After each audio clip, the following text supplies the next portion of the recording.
Hello guys, ito ang Antikira Bohol.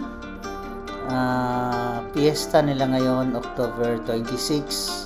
Unfortunately, tuwing fiesta ng Antikira inuulan. Yan ang kanilang palengke guys. Hindi na ako nakapasok dahil nagsundo lang ako ng aking mga guest doon. Shout out pala kay Tol Jojo Kibel. Thank you for hiring my van. That's how it looks like from above guys. As usual, nasa poblasyon lang ang medyo masikip-sikip na bahayan. Paglabas ng konti, maluwang-luwang na, wala na masyadong bahayan. Kagandahan ngayon guys, marami ng bagong kalsada dito lalo sa mga interior, kagaya dito sa Antikira. May lusutan na hanggang papuntang Loon, tapos San Isidro, Katigbian, Sagbayan, may connection pa o kalsada pa papuntang Balilihan.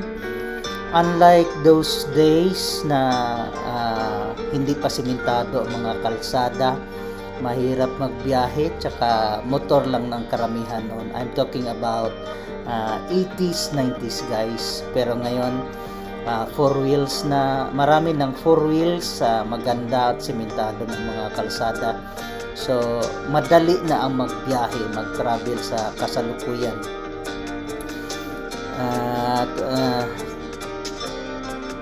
Yan ang kanilang munisipyo. Maganda naman kumpara sa munisipyo dito sa Panglao na sabi wala daw pondo pag take over ng current mayor. Wala daw na i-turn over na pondo, kaya hindi na ipagawa hanggang ngayon. Nakatiwangwang pa rin. So yan ang simbahan ng Antikira guys.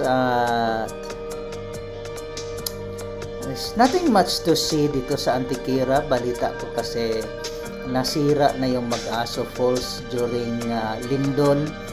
Hindi na siya kagaya ng dati, yung bagsak ng tubig na isahan lang. Hindi na ako nakabalik sa Inambakan Spring, or may cave doon. May bagong resort dito sa Antikira, nakalimutan ko ang pangalan, may kasamang cave yun eh.